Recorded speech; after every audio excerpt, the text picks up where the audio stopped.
एक बार की बात है, एक गांव में एक बुजुर्ग औरत रहती थी जिसका नाम सरला देवी था। सरला अपने बेटे, बहू और पोते के साथ रहती थी, लेकिन बहू नीरा उसे कभी पसंद नहीं करती थी। फिर एक सुबह, नीरा बेटा, तेरे लिए गरम गरम पराठे बनाए हैं। तूने कल कहा था ना कि माँ जी अब कुछ करती ही नहीं। देख, आज सुबह सुबह सब काम निपटा दिया मैंने। काम कर लिया तो क्या? मेरी सोने की चेन कहाँ है? अलमारी से गायब है, चाबी भी नहीं मिल रही। कहीं तुमने तो... अरे नहीं बहू, मैं क्यों लूंगी तुम्हारी चीजें? मुझे तो कुछ पता भी नहीं। अरे, इस बुधिया ने तो परेशान ही कर रखा है। इसका कुछ न कुछ करना ही होगा ताकि ये खुद ब खुद ही घर छोड़ दे। अगले दिन तेज बारिश होने लगी, ठंडी हवाएं चलने लगी और सरला देवी की बहू नीरा ने उन्हें घर से बाहर निकालने की योजना बनाई। जब नीरा का पति राजू घर आया तो वह जोर जोर से रोने लगी। उसकी आंखें लाल हो गईं और कांपती आवाज में उसने राजू से कहा, मैं अब यहाँ नहीं रह सकती, मुझे अपने मायके जाना है। अरे क्या हुआ नीरा, तुम ऐसा क्यों कह रही हो? माँ जी ने मेरी सोने की चेन चुरा ली। क्या माँ ने सचमुच तुम्हारी सोने की चेन चुरा ली है? रुको, मैं उनसे अभी पूछता हूँ। यह सब सुनकर राजू का गुस्सा 7वें आसमान पर पहुंच गया। वह तुरंत अपनी माँ के पास गया और बोला, माँ, ये क्या हो रहा है? आप नीरा के साथ ऐसा नहीं कर सकती। सरला यह सब सुनकर हैरान रह गई। अरे बेटा, मुझे समझ नहीं आ रहा तुम क्या कह रहे हो। मैंने ऐसा कुछ नहीं किया, ये सब झूठ है। तो क्या मैं झूठ बोल रही हूँ? घर में सिर्फ तुम ही थी और कोई नहीं था। राजू बेटा, मैं सच कह रही हूँ, मैंने ऐसा कुछ नहीं किया। बहू नीरा झूठ बोल रही है। झूठ? तो क्या अब आप मुझे झूठी भी कहेंगी? तो क्या ये सब मैंने किया है? राजू उनके झगड़े से तंग आ गया और उसने उन्हें शांत रहने को कहा। तुम दोनों शांत हो जाओ, अब मुझे काम पर भी जाना है। ये बुढ़िया इतनी आसानी से नहीं जाने वाली, इसका कुछ ना कुछ करना होगा। माँ जी, आप तो सारा दिन कुछ नहीं करती, बस बैठी रहती हैं और अब तो चोरी भी करनी शुरू कर दी। घर के किसी भी काम में कभी मदद नहीं करती। तुम्हारी वजह से मैं घर के कामों में दिन रात लगी रहती हूँ। बहू, तुम ऐसा क्यों कह रही हो? यह सब सुनकर राजू अपने कमरे से बाहर आता है। नीरा ने उसके कदमों की आहट सुन ली। आपने मुझे थप्पड़ मारा है। हे प्रभु, यहाँ कोई मुझसे प्यार नहीं करता, कोई मेरी इज्जत नहीं करता। पहले इसने मेरी सोने की चेन चुराई और अब मुझ पर हाथ उठाया। बहू, मैंने तुम्हें थप्पड़ नहीं मारा। क्या हुआ? तुम दोनों ने ये क्या शोर मचा रखा है? माँ जी ने मुझे थप्पड़ मारा। ये सुनकर राजू आग बबूला हो गया और अपनी माँ पर पागलों की तरह चिल्लाया। आपने उसे थप्पड़ मारा है, वो मेरी पत्नी है, ये कैसा व्यवहार है? बेटा, मैं ऐसा करने का कभी सोच भी नहीं सकती। मैंने कभी नीरा को छुआ तक नहीं है। हाथ उठाना तो बहुत दूर की बात है। वो झूठ बोल रही है। तो अब क्या मैं झूठ बोल रही हूँ? बस माँ, आपकी हरकतों से मैं तंग आ चुका हूँ। पहले आपने नीरा की चेन चुराई और अब आपने उस पर हाथ उठाया। राजू बेटा, मैं तेरी माँ हूँ। क्या मेरी आँखों में सच नजर नहीं आता? मैंने कभी तुझसे कुछ मांगा भी नहीं। अब कुछ मत कहिए माँ, आप अपने रहने का कहीं और इंतजाम कर लीजिए। मैंने धर्मशाला नहीं खोल रखी, निकल जाइए अभी। सरला के आंखों से आंसू आने लगे और उसने गिड़गिड़ाते हुए कहा, बेटा, मुझसे कोई ऊंच नीच हो गई हो तो माफ कर दो। मैं अकेली कहाँ जाऊंगी? मेरा तुम्हारे अलावा कोई भी नहीं। इस बरसात में मैं कहाँ जाऊंगी? वो सब मैं नहीं जानता माँ, आपको जहाँ जाना है जाओ, बस इस घर से अभी निकल जाओ।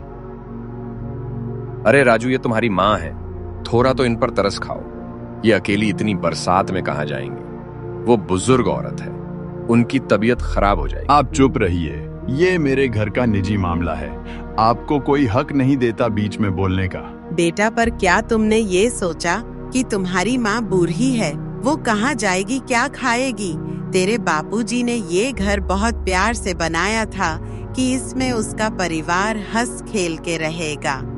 बुढ़ापे में तो माँ बाप का इकलौता सहारा उनके बच्चे ही होते हैं, और इस अवस्था में तुमने मुझे मेरा घर और मेरा आखिरी सहारा भी छीन लिया। लेकिन राजू ने उसकी एक न सुनी और बड़ी बेरहमी से अपनी माँ को किसी कूड़े के ढेर की तरह बाहर फेंक दिया और दोनों घर के अंदर चले गए। सरला भारी कदमों से वहां से चली जाती है। सरला रोते हुए एक पेड़ के नीचे बैठ जाती है। हे भगवान, मेरी किस्मत किस स्याही से लिखी है तूने। ये दिन भी देखने पड़ेंगे, सोचा नहीं था। जिन बच्चों के लिए मैं से जी हूँ सारी उम्र, उसने ही अपनी पत्नी के साथ मिलकर मुझे मेरे ही घर से निकाल दिया। मैं जी के भी अब क्या करूँगी। इतनी देर में एक आदमी वहां से निकलता है। सरला बारिश में पूरी तरह भीग चुकी थी, सो उस आदमी को मदद के लिए पुकारती है। बेटा, मुझे बहुत ठंड लग रही है, मुझे कोई कपड़ा दे दो जिससे मैं इस ठंड से बच सकूं, तो तुम्हारा बड़ा उपकार रहेगा। अरे तुम जैसे भिखारी भी अब यहाँ बैठने लगे हैं क्या? यहाँ कोई भीख नहीं देने वाला, जाओ कहीं और बैठो। अच्छी खासी तो हो, भगवान ने हाथ पैर भी तो दिए हैं। कुछ काम करो और हमारी तरह मेहनत से रोटी कमाओ, ऐसे काम नहीं चलेगा। सरला निराश होकर उस पेड़ के नीचे बैठी रही। उसको इतनी बेइज्जती कभी जिंदगी में बर्दाश्त नहीं करनी पड़ी थी। उसकी आंखों से आंसुओं नहीं, निराशा के झरने बह रहे थे। वह रात भर उस पेड़ के नीचे बैठी रही। सुबह होते होते सरला की हालत और भी खराब हो गई।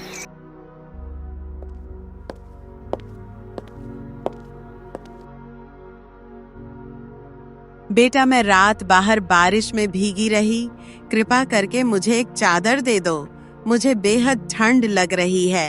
अरे बुढ़िया, ये कोई खैराती दुकान नहीं है। यहाँ मुफ्त में मैं किसी को सामान नहीं देता। पैसे हो तो दो, नहीं तो कहीं और भीख मांगो। बेटा, एक बार कृपा कर दो, इस उम्र में मैं कहाँ से पैसे लेकर आऊंगी। दुकानदार उसे अनदेखा कर अपनी दुकान के अंदर चला जाता है।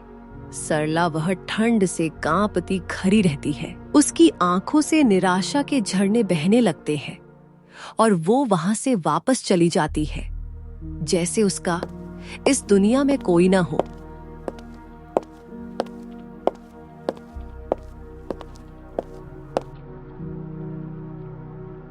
अब मैं क्या करूं? इतनी बड़ी दुनिया है ये, पर दिल इतने छोटे। मेरे ही बेटे ने मुझे घर से निकाल दिया। न खाने को कुछ है, न ओढ़ने को। राजू के पिताजी, देखिए ना आज मेरे क्या दिन आ गए हैं। जब अपने ही बेटे ने घर से निकाल दिया हो तो दुनिया से क्या शिकायत करनी। भूख से पेट बहुत दर्द कर रहा है।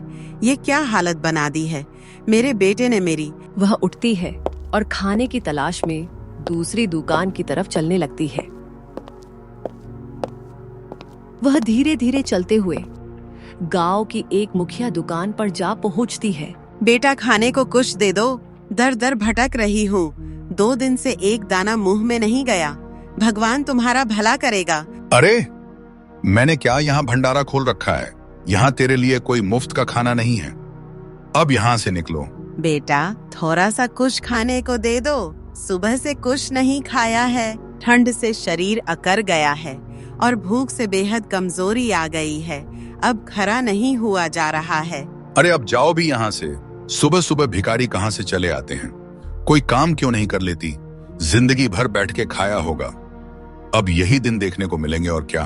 सरला की आंखों से आंसू बहते रहे और ठंड से कांपती वह वहीं खड़ी रही। उसके चारों ओर लोग आते जाते हैं, लेकिन कोई उसकी मदद नहीं करता। कभी सोचा नहीं था कि मैं इतनी मजबूर हो जाऊंगी, लेकिन ठीक है, अब मुझे किसी से कोई उम्मीद नहीं है। मेरा यहाँ कोई भी नहीं।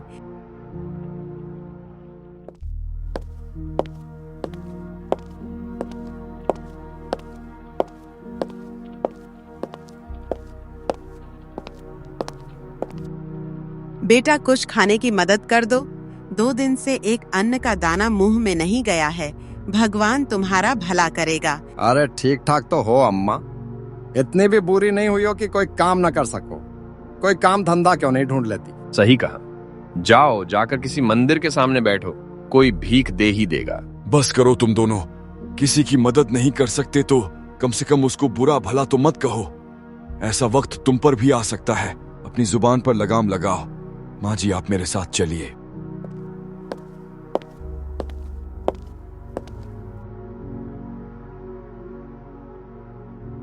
माँ जी, ये लो, खाना खाओ। भगवान ने मुझे इस लायक तो बनाया है कि मैं किसी भूखे को खाना खिला सकता हूँ। उस व्यक्ति ने सरला को गर्म गर्म खाना दिया। बेटा, आज न सिर्फ तुमने मेरी भूख मिटाई, बल्कि मुझे इंसानियत का असली मतलब भी सिखाया। भगवान तुम्हें और भी तरक्की देगा। कुछ दिन ऐसे ही बीते और सरला उसी पेड़ के नीचे ऐसे ही बरसात सहती रही। चाहे कुछ भी हो जाए, चाहे मेरा शरीर टूट के बिखर जाए, मैं मेहनत करूंगी और अपने दम पर अपना सब कुछ फिर से प्राप्त करूंगी। इस तरह कब तक लोगों से उपकार मांगती रहूंगी? मुझे अपनी परेशानियों से खुद लड़ना होगा, नहीं तो यह दुनिया मुझे जीने नहीं देगी। एक दिन सरला सोचते सोचते गांव के बाहर चली गई। उसने एक पुराना देवी माँ का मंदिर देखा जो बहुत प्रचलित था। सरला देवी माँ के दर्शन करने मंदिर के भीतर चली गई। हे देवी माँ, अब तू ही मेरा सब कुछ है, तू ही मेरा सहारा है। मेरे बेटे और बहू ने तो मुझे घर से निकाल दिया, मुझे अपने चरणों में रख ले माँ। सरला देवी माँ की धुन में लीन घंटों वहां बैठी रही। श्रद्धालु आते रहे और दर्शन करके चले जाते, लेकिन सरला वहीं बैठी रही। कुछ ही देर में वहां एक सेठानी जी देवी माँ के दर्शन के लिए पधारी। उन्होंने सरला को देखा और उसकी श्रद्धा और भक्ति देख प्रभावित हो गई। अम्मा जी, ये लीजिए, देवी माँ का प्रसाद ग्रहण कीजिए। शुक्रिया बेटी, तुम बड़े ही पुण्य का काम कर रही हो। भगवान तुम्हें सदा खुश रखें। शुक्रिया माँ जी। मैं हर सुबह इस देवी माँ के मंदिर आती हूँ। इनके दर्शन किया बिना मेरी सुबह नहीं होती।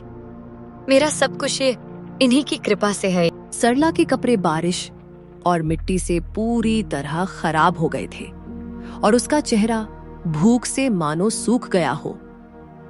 सरला की ऐसी हालत देख सेठानी जी आश्चर्य से बोली, अम्मा जी, आपको मैंने यहाँ कभी नहीं देखा।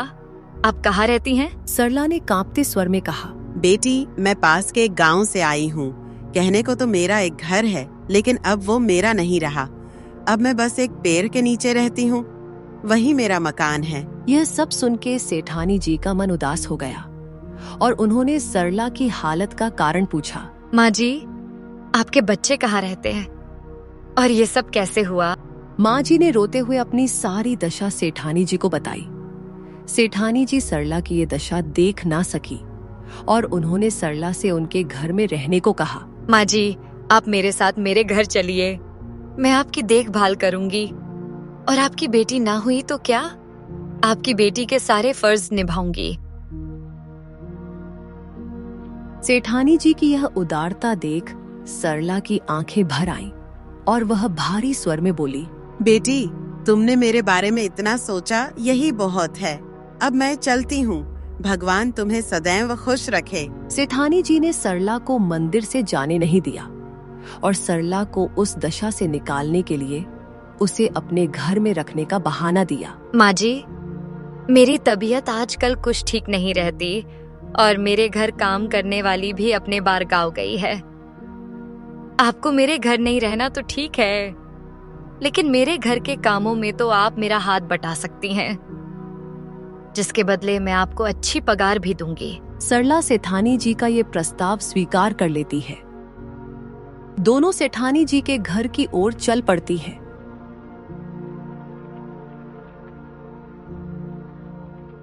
बेटी, तुम्हारा घर तो बहुत बड़ा है, क्या तुम इसे अकेली संभालती हो? जी माँ जी, कुछ कर्मचारी रखे हैं, लेकिन क्या आप मेरी इस घर की देखभाल में मदद करेंगी?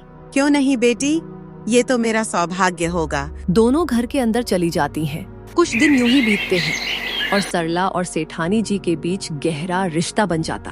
बेटी, कहने को तो तुमने मुझे काम पर रखा है, लेकिन मुझे कभी कुछ करने ही नहीं देती। माँ, आपकी बेटी अभी जिंदा है तो आपको काम करने की क्या जरूरत है? माँ बेटी के दिन यूं ही हंसते खेलते कटते, लेकिन अभी बारिश के कारण राजू की हालत खराब होने लगी।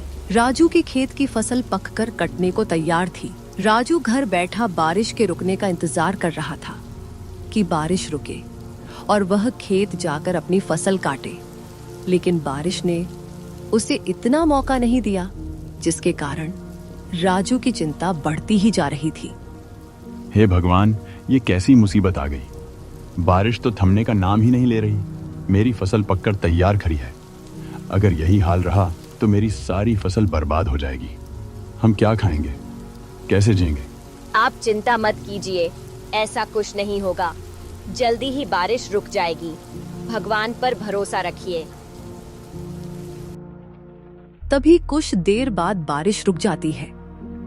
राजू नीरा के साथ अपने खेत की ओर फसल को देखने जाता है।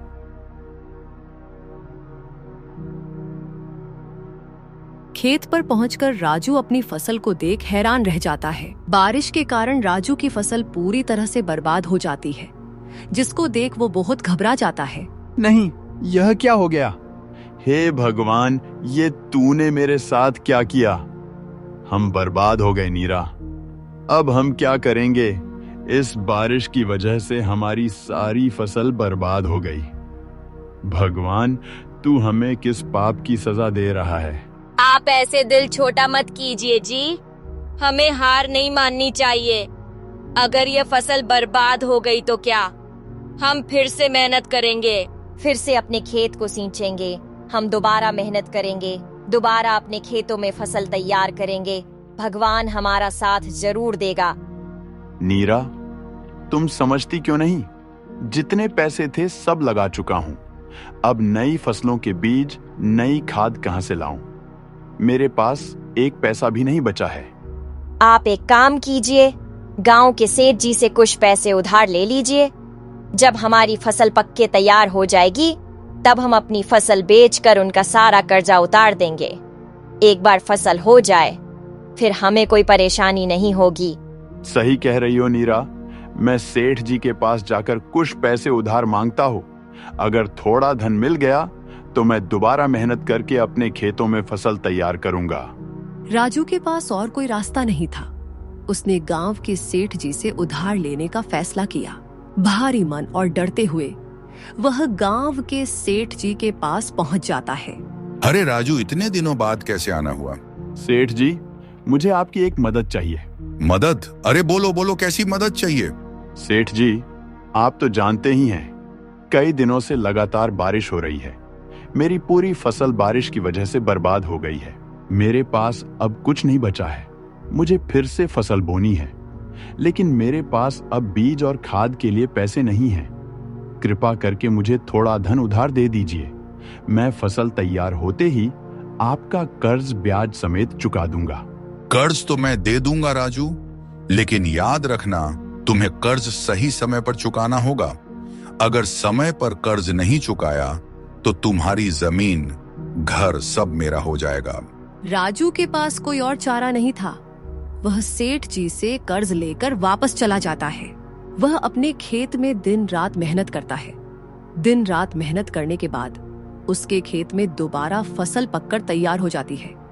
लेकिन जैसे ही फसल पककर काटने को तैयार थी, तुरंत आसमान में बादल घिर आते हैं और तेज मूसलाधार बारिश होने लगती है, जिसके कारण राजू की फसल फिर से खराब हो जाती है। ये देखकर राजू बहुत घबरा जाता है। ये तो और भी बुरा हो गया। मेरी सारी फसल फिर से बारिश के कारण खराब हो गई है और कर्ज भी बढ़ता जा रहा है। ये कर्ज हम कहां से चुकाएंगे? ये तो दिन पर दिन बढ़ता जा रहा है। अब कुछ नहीं बचा नीरा। ये क्या हो गया? हमने ऐसा तो नहीं सोचा था। हे भगवान, हमारे साथ ये क्या हो रहा है?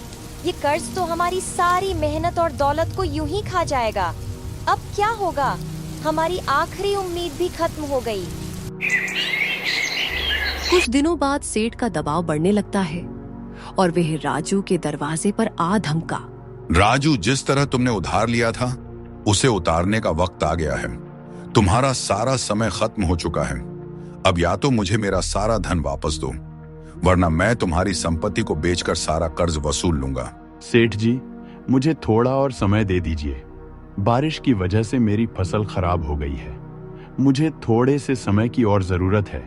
मैं आपका सारा कर्ज चुका दूंगा। अब और कोई बहाना नहीं चलेगा राजू। अब तुम्हें अपनी सारी संपत्ति को बेच के मेरा सारा कर्ज चुकाना होगा। सेठ जी, अब मेरे पास क्या बचा है? मेरा तो सब कुछ बर्बाद हो गया है। अब मैं ये कर्ज कैसे चुकाऊं? अब और कोई बहाना नहीं चलेगा राजू। अब तुम्हें अपनी सारी संपत्ति को बेच के मेरा सारा कर्ज चुकाना होगा। इतना कहकर सेठ वहां से चला जाता है। नीरा और राजू एक दूसरे की तरफ बेबस नजरों से देखते हैं। यह सब मेरे ही दुष्कर्मों का फल है। अगर हम माँ जी का अपमान न करते तो उनका आशीर्वाद हमारे साथ होता और आज हमें ये दिन नहीं देखने पड़ते। मुझे भी अपनी गलती का एहसास हो गया है नीरा। माँ को घर से निकाल के मैंने सबसे बड़ा पाप किया है। अब उनके पास जाकर उनसे माफी मांगने के सिवा हमारे पास कोई रास्ता नहीं है। अगर उन्होंने हमें माफ नहीं किया तो हम क्या करेंगे? माँ का दिल बहुत बड़ा है। मैं बेटा हूँ उनका, जानता हूँ उन्हें। वो हमें जरूर माफ कर देंगी। हमें उन्हें ढूंढना होगा। राजू और नीरा माँ को ढूंढने के लिए तुरंत निकल पड़ते हैं। दोनों भूखे प्यासे घंटों अपनी माँ को ढूंढते रहते हैं। रास्ते में उन्हें एक गांव वाला मिलता है। अरे सुनो भाई, हमें एक मदद की जरूरत है। क्या तुमने यहाँ से कोई बूढ़ी औरत को जाते देखा है, जिसने भूरे रंग की साड़ी पहनी है? अरे भाई, अब मैं क्या सारा दिन यही देखता रहता हूँ कि कौन इधर से आता जाता है? मुझे कुछ नहीं पता। अब जाओ यहाँ से। देखिए, कृपा करके हमारी माँ जी को ढूंढने में मदद कर दीजिए। वह बहुत दिनों से घर वापस नहीं आई है। अच्छा, तो क्या वो तुम ही हो जिन्होंने अपनी माँ को घर से निकाल दिया था चोरी के इल्जाम में? अरे कैसे इंसान हो रहे तुम। बहुत बातें सुनी हैं गांव वालों से तुम्हारी। वैसे एक बूढ़ी औरत को मैं रोज देखता हूँ इसी रास्ते से जाते हुए। वो गांव के बाहर वाले देवी माँ के मंदिर जाती हैं दर्शन करने। चाहिए तो वहां ढूंढ लो। भाई, तुम्हारा बहुत बहुत धन्यवाद। हम ये एहसान कभी नहीं भूलेंगे। दोनों मंदिर की ओर चलने लगते हैं। मंदिर पहुंचते ही राजू और नीरा माँ जी को भक्ति में लीन बैठी पाते हैं। माँ, हमें माफ कर दीजिए। हमने आपके साथ बहुत अन्याय किया है। अब क्यों आए हो? जब मुझे तुम्हारी सबसे ज्यादा जरूरत थी तब तुमने मुझे घर से निकाल दिया। माँ जी, हमने बहुत बड़ी गलती कर दी। हमें माफ कर दीजिए। हमें अब समझ में आ गया कि आपने हमारे लिए कितना कुछ किया है। हम आपकी छत्र छाया में वापस आना चाहते हैं। मुझे एक मौका दो माँ। मैं अपने गुनाह का प्रायश्चित करूंगा। जाओ, मैंने तुम्हें माफ किया, लेकिन तुम्हारी यह माफी अब तुम्हारे कर्मों पर निर्भर है। मेहनत और ईमानदारी से जीवन जीना सीखो। बेटा, अब जब तुम यहाँ आ ही गए हो तो बताओ क्या हुआ है? तुम क्यों इतने परेशान हो? ऐसा क्या हो गया जो तुम मुझे यहाँ ढूंढने आ गए? सरला ने राजू से उसकी कहानी पूछी। राजू की आंखें भर आईं। उसने सारी घटना अपनी माँ को बताई। वो जो हुआ उसे बदला नहीं जा सकता, लेकिन भगवान हर किसी को दूसरा मौका जरूर देता है। अपनी मेहनत और सच्ची सोच से काम करो तो यह मेहनत तुम्हारा जीवन बदल सकती है। अगर हम होनी सोच को बदले और मेहनत से काम करें तो जीवन की हर परेशानी हल हो सकती है।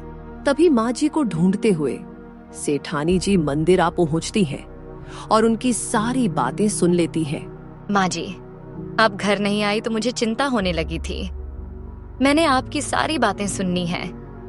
आपकी बेटी आपके परिवार की पूरी तरह इस कर्ज को चुकाने में मदद करेगी। आप बिल्कुल फिक्र न करें। अरे नहीं बेटा, तुम्हारे मुझ पर पहले ही बहुत कर्ज हैं।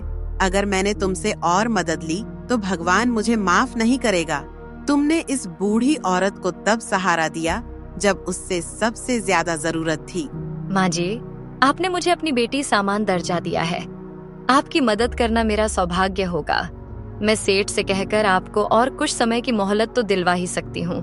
राजू सभी को सेठ के घर तक ले चलता है। अरे राजू बेटा, क्या तुम्हें यकीन है सेठ जी का घर यही है? यह तो सेठानी जी का ही घर है। तो क्या तुमने इन्हीं से पैसे उधार लिए हैं? इतनी ही देर में वहाँ सेठ जी आते हैं। अरे राजू, तुम यहाँ कैसे? क्या मेरे पैसों का इंतजाम हो गया? क्या यहाँ मेरा कर्ज चुकाने आए हो? नहीं सेठ जी, मेरी पूरी फसल बारिश ने खराब कर दी है।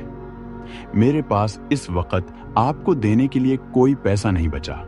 कर्ज कैसे चुकाऊं? मुझे थोड़े पैसे उधार और दे दीजिए। मैं दोबारा खेती करूंगा, मेहनत करूंगा, और मेरा विश्वास कीजिए, इस बार मैं आपके सारे पैसे ब्याज समेत लौटा दूंगा। तभी सेठानी जी ने सेठ से राजू की सिफारिश की। सुनिए जी, आप मेरी जुबान पर राजू को इस बार माफ कर दीजिए और उसे थोड़े पैसे उधार दे दीजिए। मैं आपको विश्वास दिलाती हूँ कि वो नई फसल होते ही आपका सारा कर्ज लौटा देगा। उसे एक आखिरी मौका दे दीजिए। सेठ ने अपनी पत्नी की बातों का मान रखने के लिए राजू को कर्ज देने का फैसला किया। ठीक है, लेकिन ये आखिरी मौका है राजू। इस बार मुझे कर्ज मांगने की जरूरत न पड़े। राजू हंसी खुशी अपने परिवार के साथ घर चल देता है। राजू फिर से खेतों को सींचता है और सेठ जी के कर्जे की वजह से उसके खेतों में फिर से हरी भरी फसल लहलहा उठती है और उस फसल को बेच सेठ का सारा कर्जा उतार देता है और हंसी खुशी अपनी माँ और पत्नी के साथ फिर से जिंदगी बिताता है। जिंदगी का असली मतलब अपनों के साथ रहना है और माँ की गोद में ही सारा संसार है। अपने माँ बाप की समय रहते कदर करें, क्योंकि परिवार ही आपका सबसे बड़ा धन है। अगर आपको हमारी कहानी पसंद आई हो तो लाइक, सब्सक्राइब और शेयर करना ना भूलें और यूं ही कहानियों वाली से जुड़े रहे। धन्यवाद।